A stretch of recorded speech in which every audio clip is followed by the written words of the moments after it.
Good morning student. Today we will discuss about the internal factor of disease. किन किन ऐसे internal कौन कौन से ऐसे इंटरनल फैक्टर हैं जिनकी वजह से हमें बीमारियां हो जाती हैं. वो इंटरनल फैक्टर सबसे बड़ी बात होती है कि विद इन द बॉडी होते हैं and they do not non infectious, मतलब वो किसी और को नहीं हो सकते. अगर वो डिजीज मुझे है तो अगर आप मेरे पास बैठे हो या मेरे साथ इंटरेक्ट कर रहे हो, बातचीत कर रहे हो, कोई चीज वो पेन पेंसिल एक्सचेंज कर रहे हो, तो खाना खा रहे हो या बात कर रहे हो, इस तरीके की एक्टिविटी से ये फैलते नहीं होते हैं. ये चीज ध्यान रखने वाली होती है. तो internal factor exist with in the body. सबसे पहली चीज, it exist with in the body, organism की बॉडी के अंदर होते हैं. और दूसरी इंपॉर्टेंट चीज क्या होती है बेटा, ये नॉन इन्फेक्शियस होते हैं. ये एक से दूसरे के पास फैलते नहीं है. ये कन्फाइंड रहते हैं किसी एक ऑर्गेनिज्म के अंदर जिसको डिजीज है. ठीक है. ये किस किस वजह से हो सकती हैं? ये कुछ जेनेटिक डिसऑर्डर की वजह से हो सकती है. आपकी बॉडी के अंदर कोई जीन में कोई डिफेक्ट आया हुआ है, उस वजह से ये जेनेटिक डिसऑर्डर की वजह से हो सकती है. कोई आपका ऑर्गन काम करना बंद कर दिया है, लाइक लीवर का डिसफंक्शन हो गया है, लंग्स का डिसफंक्शन हो गया है, तो माल फंक्शनिंग ऑफ ऑर्गन हो गई है. कोई आपका ऑर्गन जो है वो खराब हो गया है. माल फंक्शनिंग ऑफ इम्यून सिस्टम, आपका जो इम्यून सिस्टम है उसकी माल फंक्शनिंग हो गई है. आपका इम्यून सिस्टम है उसमें कुछ गड़बड़ हो गई है तो जैसे आपको दिक्कत हो सकती है. इसके अलावा आपका जो है कोई हार्मोनल डिस्टर्बेंस हो गया है, वो हार्मोन ज्यादा या कम सिक्रीट हो रहा है. तो आप एक चीज ऑब्जर्व करोगे, डिस्टर्बेंस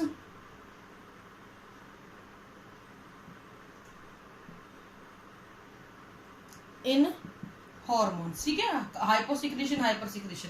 तो ये सारे के सारे जो कारण होते हैं ना बच्चे, ये आपकी बॉडी तक ही कन्फाइंड रहते हैं. इनका आपके किसी और ऑर्गेनिज्म पर फर्क नहीं पड़ता. हाँ, जेनेटिक डिसऑर्डर्स होते हैं, it may leads to one generation to next, that is other thing. लेकिन ऐसे नहीं होता कि आपके आसपास कोई बैठेगा तो उसको ये स्प्रेड हो जाएंगे. ठीक है. अब इसके अंदर कुछ कॉजेज होते हैं, उन कॉजेज की हम बात करेंगे. सबसे पहला होता है इमीडिएट कॉज. ये प्राइमरी कॉज ऑफ डिजीज होता है. इसको फर्स्ट लेवल ऑफ कॉजेज. ठीक है. अब हम बात करते हैं, ये तो हो गया आपके इंटरनल फैक्टर. अब हम डिजीज को किस तरीके से डिजीज आपके अंदर एंटर करती है, स्प्रेड होती है, उसकी हम बात करेंगे. तो इसके 3 लेवल होते हैं, प्राइमरी लेवल, कॉन्ट्रीब्यूटरी लेवल और टर्शरी लेवल. ठीक है. द थर्ड लेवल 3 लेवल यहाँ पे हो सकते हैं. प्राइमरी लेवल के अंदर तो मेनली पैथोजन होते हैं. पैथोजन की वजह से आ गया, आपकी बॉडी में कोई बाहर से पैथोजन आ गया, उसकी वजह से आपको डिजीज हो गई. It is a first level of disease होती है. कॉन्ट्रीब्यूटरी में क्या होता है, इसमें पर्सन जो होता है बहुत ज्यादा प्रोन हो जाता है डिजीज को कैच करने के लिए. लेकिन एक चीज ध्यान रखना, हर इंडिविजुअल डिजीज को कैच जो कर रहा है वो सेम पेस पे करेगा. हर इंडिविजुअल सेम नहीं होता है. आपने सुना भी होगा, जैसे कोरोना वायरस का ही मैं एग्जांपल दूंगी आपको. बहुत से लोगों को कोरोना वायरस होके ठीक भी हो गया, उनको पता ही नहीं चला. लेकिन बहुत सारे लोगों की डेथ भी हो रही है. तो ये आपकी इम्यूनिटी के ऊपर डिपेंड करता है, आपकी बॉडी की उसके ऊपर डिपेंड करता है कि आपकी बॉडी उस चीज को किस हद तक झेल पाती है. तो वो कॉन्ट्रीब्यूटरी सेकंड कोज होता है. कॉन्ट्रीब्यूटरी कोज, एक ऑर्गेनिज्म एक ही उसी पैथोजन से बहुत फास्टली इफेक्ट होता है और दूसरा ऑर्गेनिज्म को कोई फर्क ही नहीं पड़ता है. और तीसरा होता है थर्ड लेवल कोज. इस तरीके के कोज जो होते हैं ना, ये होते हैं आपके पुअर सैनिटेशन की वजह से, साफ सफाई अच्छी नहीं है, आपको हेल्थ केयर अच्छी नहीं मिल रही है, हेल्थ केयर की प्रॉब्लम आपको हो रही है, साफ पुअर ड्रिंकिंग वाटर है, साफ पानी पीने को नहीं मिल रहा है, अच्छा अंडर नरिशमेंट हो गया, खाना अच्छा नहीं मिल रहा है. ठीक है. अंडर नरिश हो गए हो आप लोग, गरीबी है. और तो ये जो चीजें होती है ना, ये आपके थर्ड लेवल ऑफ कॉज होता है. ठीक है. पहला, कोई पैथोजन आपके अंदर आ गया. दूसरा, आप कितने ज्यादा ससेप्टेबल हो किसी डिजीज के लिए. पैथोजन आया, आपको किस हद तक इफेक्ट करेगा और किस हद तक इफेक्ट नहीं करेगा. और तीसरा होता है आपका कि किस तरीके से वो आपको जो है आपका जो एनवायरमेंटल कंडीशन है, आपके जो आसपास की साफ सफाई है, आपके जो आसपास की चीजें हैं, वो किस तरीके से आपको इफेक्ट करती हैं. Now we will discuss, these are the internal factors और कॉजेज ऑफ डिजीज. अब हम बात करेंगे टाइप्स ऑफ डिजीज के बारे में. कितनी तरीके की बीमारियां होती हैं, टाइप्स ऑफ डिजीज. तो डिजीज जो होती हैं, फर्स्ट होती है on the basis of occurrence, on the basis of duration. पहले में ही कर लेते हैं, थोड़ा छोटा है. कितने लंबे टाइम तक आपकी बॉडी में वो बीमारी रहती है, उस हिसाब से हमने इसको 2 भागों में बांट दिया है, एक्यूट डिजीज और क्रोनिक डिजीज. क्रोनिक सी है बेटा. ठीक है। Acute disease and chronic disease. Acute disease occurs for a short period of time, आपको बीमारी होगी लेकिन बहुत लंबे टाइम तक नहीं होगी, और क्योंकि ये बहुत लंबे टाइम तक नहीं होती है तो इसलिए आपको इसका नुकसान भी कम होता है। जितने दिन आपको ये डिजीज रहती है उतने दिन ही आप परेशान होते हो, ठीक होने के बाद आप नॉर्मल फंक्शनिंग कर लेते हो। लेकिन जो क्रोनिक डिजीज होती है ना, ये लॉन्ग ड्यूरेशन होती है, और ये लॉन्ग ड्यूरेशन कभी कभी पूरी लाइफ टाइम भी हो सकती है, यानी कि लाइफ लॉन्ग आपको ये डिजीज रहेंगी, और जिसकी वजह से क्या होगा, आपके वेरियस ऑर्गन्स भी अफेक्ट होना शुरू होते हैं। फॉर एग्जांपल किसी को डायबिटीज अगर है ना, तो डायबिटीज एक क्रोनिक डिजीज के अंदर आती है। धीरे धीरे ही आपकी किडनी को, आंखों को, लंग्स को, आपके बहुत सारे वेरियस बॉडी पार्ट्स को अफेक्ट करना शुरू कर देती है।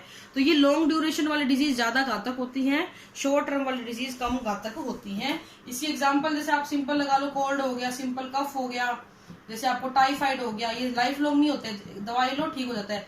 कोलेरा हो गया, ठीक है, ये सारी चीजें कैसी आती हैं आपकी, इसमें शॉर्ट टर्म डिजीज में आती हैं, जल्दी रिकवर भी हो जाती हैं, इनके कोई बैड इफेक्ट नहीं होते हैं। लॉन्ग टर्म में आपके आती हैं हाइपरटेंशन, बीपी, शुगर, कैंसर, ये सारी डिजीज के अंदर आती हैं। आर्थराइटिस, ठीक है, cardiovascular disease, CVD, cardio heart से रिलेटेड डिजीज होती है, ठीक है।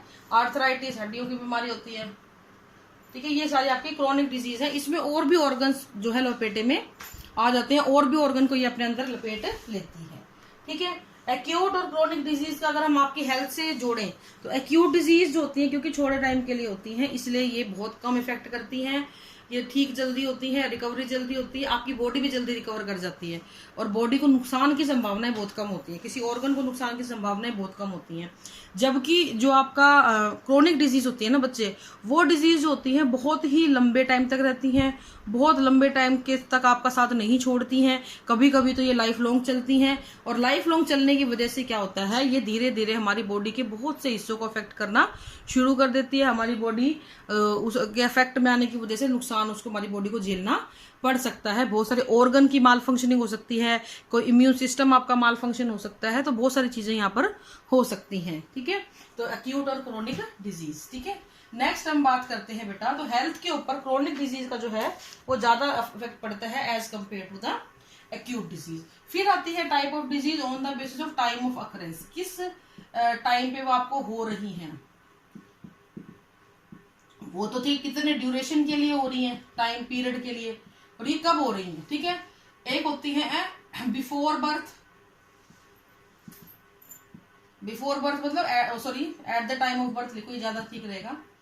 आपको पैदाइशी है,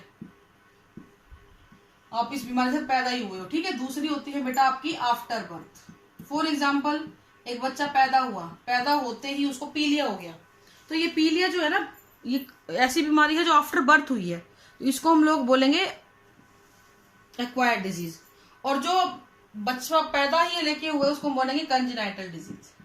कंजेनिशियल बोल सकता है कोई इसको, और इसको एक्वायर्ड। एक्वायर्ड का मतलब होता है प्राप्त करना, ऐसी बीमारियां जिनको आपने पैदा होने के बाद बाहर से प्राप्त किया, दैट इज एक्वायर्ड डिजीज। और कंजेनिशियल वो होती है बेटा जिनको लेकर ही आप पैदा हुए, जैसे कि जेनेटिक डिसऑर्डर बहुत सारे हो सकते हैं।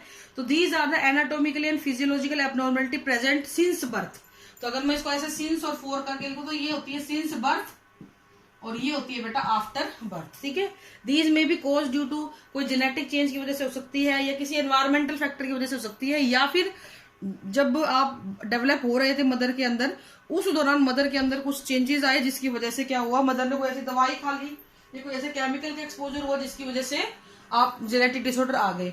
और ये डिजीज तो होती रहती है, जैसे आप फिलहाल अपने को कोई भी बीमारी, टाइफाइड हो गया, कोलेरा हो गया, कभी कुछ हो गया, कभी कुछ हो गया, सिर दर्द हो गया, तो ये जो डिजीज होते हैं ये एक्वायर्ड डिजीज होती हैं, ठीक है। एक्वायर्ड डिजीज को हमने फर्दर फिर 2 हिस्सों में बांट दिया है, इन्फेक्शियस और नॉन इन्फेक्शियस, क्योंकि कंजेनाइटल का तो कोई कैटेगरी इतनी वो है नहीं। एक्वायर्ड डिजीज को हमने कंजेनाइटल, इन्फेक्शियस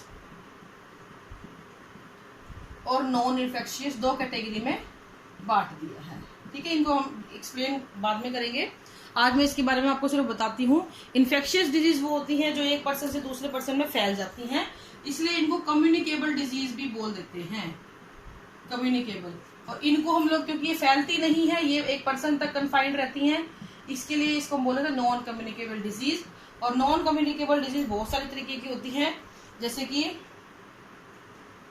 कोई डेफिशिएंसी डिजीज हो गई, आपने कोई चीज नहीं खाई।